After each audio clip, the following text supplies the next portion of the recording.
Yeah, that major was full of upsets in the playoffs. Like the other side of the bracket was such a joke in comparison. Like that was fucking Yeah. crazy. It was crazy. Like that final sucked. Like that's what sucks about that. Like that's why you need to do reseeded, I think, or lower bracket or something, because that final was trash. Like the final was not hype at all.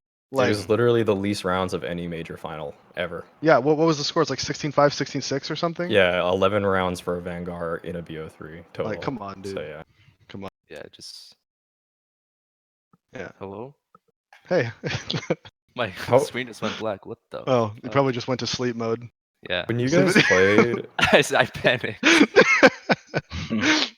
All when right. you guys played a Vanguard in the Challenger stage, did it feel like that team had any shot of making it even close to as deep as they did?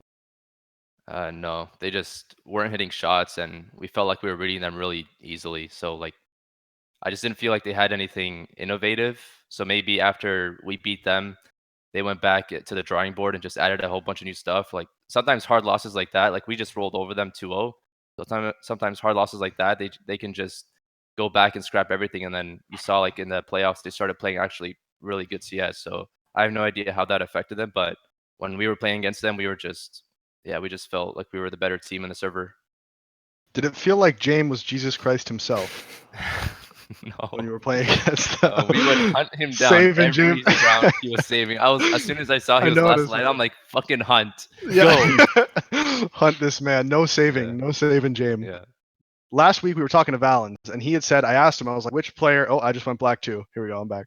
Which player on Cloud9 when he was there like most surprised him? And he said it was actually Tarek because he had this like crazy ability to just like remember things that like you wouldn't that people don't remember, like a little play where you would talk about it like a week before and be like, when we're in this situation, we should do this. And Tarek can just like recall it mid round somehow. It's like this magical thing. When you're playing with Tarek, do you notice this like mid round that he's got some special thing in I his have no brain? idea what you're talking about. I was just saying, man, this is what Valens said. Valens said that when Tarek was IGLing on Cloud9, he was really good at remembering things that people had suggested to him previously. So it's like, oh guys, we're in the match. Like last week, remember that split we did on Ivy? yeah. We can do it Remember when right this now? worked here? Yeah, exactly. Like he can remember, or somebody will say like at the beginning of the game, hey, like if this isn't working, we should try to do this. And you know how sometimes when you're in the game and you like kind of just like forget things, you're focusing on what's happening. Apparently, Tarek could always remember to call shit mid round that would work. Yeah, I mean, maybe that was a good quality of his when he was IGLing, but now he's obviously not. So, yeah, we've never had that situation where he's had to make that suggestion. But Okay. yeah, in terms of him as a player, just incredible. Like everyone knows how positive he is all the time. I think that's one of his best qualities. And then in terms of skill, like he's just so versatile because he can use any gun and just make any play you can imagine. So Valens is letting us down with that one. I was really hoping to get a double down on that, but it's all right. It's all right, Tarek. Maybe next time. Yeah, I was All right, so curious, go ahead, Alex. Who, like, if there were like a secondary guy, caller or whatever, is there one at all? Like, or is it just? Do you think it's uniform across the board? Like, the other four players are all giving equal feedback all the time. if I had to put an order on our team, I would say Ethan and Tarek are probably the most vocal, just because Ethan's positions, he's in a lot of lurk positions, so he has to be vocal. Let me know like what's going on the other site. And then in terms of Tarek, like he's just really good at also being vocal and mid rounding. If I'm not really calling anything mid round, we're just defaulting. Then like he'll take over if I need him to. Or Cirque, if he's like open and he wants to go for a pick, then he kind of takes over. But I'd say like Breezy is the more quiet one, but that's fine because he can just go kill. That's all. Yeah.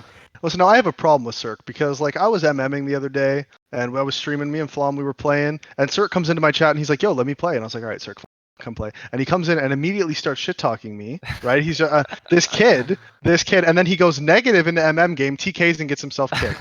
What the fuck is up with this guy? Who does this fucking kid think he is? Bulgarians, dude. He's a big troll. And then he comes back, and people say, oh, Cirque's all quiet, nice guy. You don't fucking know Cirque. You people don't know Cirque. This kid is an absolute savage piece of shit. Okay, Fuck you that watch guy. your mouth when you're talking about my players. Fuck that But, guy. No, he's just a huge troll. No, he is. He's a funny kid. Yeah. He is for sure. Did he just turn 19? Like he's still just a fucking child, really. I think he's turning 20, but yeah, he's really Oh, young okay. still. Yeah. Funny kid.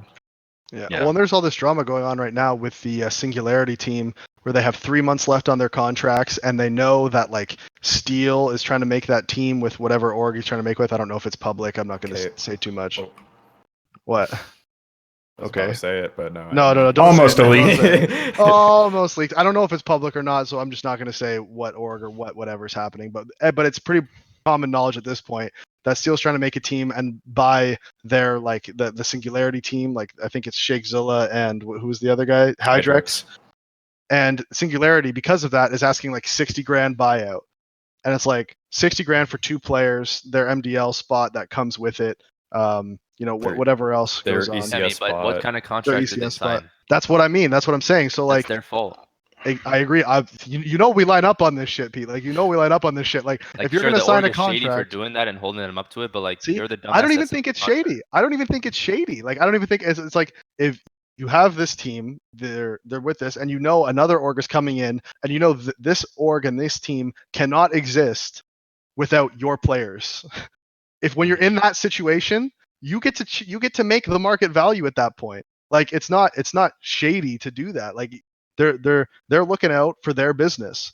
I mean, And it has if huge repercussions though, right? Because if they Yeah. spoke to Steele already and they want to leave and join his team, and then they go to their owner and they're saying, "Oh yeah, I want to join Steele's team," and he's like, "All right, I'm not going to sell you unless I get 60K." Yeah. So then they're kind of just locked, and now they become upset and they don't want to play for the org anymore, and they're just kind of locked absolutely. there. So the owners have to No, be it's careful. not good. If they deny Yeah. moves, their players aren't going to want to play for them anymore. Yep. There's No, a it's middle true. ground But always there's that only people can 3 find. months left in their contract, right? Their contract's up at the end of the Okay. year. That's why it's like, why are you charging so much? Because their contract's about to expire anyways, and soon you're going to get nothing. Because they know the timing, though, right? Yeah, Like, exactly. They know the timing. the Release timings the matter a lot. contract. Release the contract. Yeah. Well, another thing is if you have a shitty contract where you're not even getting salary, you just leave. Like honestly, like Well, they're not getting 1K a month, and they've been paying for just them to let live together for like a year or two. Yeah. I'm not advising it, but like a lot of the shitty contracts, like you I could mean, what are they going to probably do? just Sue them? Dude, yeah. that's what happened when we were on Splice and we were buying Crucial. He was making, I want to say 75 euros a month. I'm not even kidding. That Oh was my his God. something like that. It was What? something ridiculous. No, I know. And we went to buy him, and there was no set buyout in the contract. And he was making, actually, no, sorry, he was making €0 at the month at the time, but he had signed like a pre-contract agreement that was going to make him eventually earning like something ridiculously low. And I was just like, Joey, just leave. Like this contract has zero value. Like he can't sue you. Like there's nothing's gonna happen. So Joey just went and told the guys like, all right, I'm just gonna leave. Actually, I'm just gonna go play for Splice. And then that guy sent actually got a lawyer to send letters to his house to his parents because they had to co-sign because he was under 18 at the time, saying that like, yo, he's breaking the law. You need to like he can't leave this contract. This is legally binding. And I was like, Joey, trust me, we'll pay fine. you back your 150 I was euros. like, he's just trying to scare you, dude. Like he's just trying to scare you, and it worked. He got scared. He got cold feet. We ended up having to pay, I think, like 5,000 euros for him or something, which was ridiculous at the time. Like considering he was on a contract that was zero value, they weren't paying him anything, and that was Lowland Lions, by the way. Lowland Lions was the org who did that. Shout I don't out know if to they them. even still exist. Yeah, shout out Lowland Lions. I still remember when Machine Gun. So Machine Gun. He was a super nice guy, by the way. Fucking love him. He's the funniest guy, nicest guy ever. Super weird guy. Oh, But Machine Gun. yeah. Love. He was such a nice guy, man. But anyway, so he came from Mongolia. Obviously, bit of a culture change to LA. So Shout he out to comes the from Mongolian barbecue. yeah. Shout out to Mongolian barbecue. Yeah, never went. Yeah. So anyway, bit of a culture change from LA to Mongolia, and so we were in this Target this one time. And we were like in line, like at the fucking cashier's desk, and obviously he didn't have like a credit card, he didn't have a bank account, he had nothing. So what would happen is we would just pay for all of his shit, and then like Splice would kind of like pay us back for it. And when he got, it was fucking weird. The whole situation was weird. But anyway, so I was paying for all the stuff, and I turn around, and so put it in perspective. Machine Gun's about 6'4", 260. So like he's fucking giant. Like he's your classic Mongolian guy, right?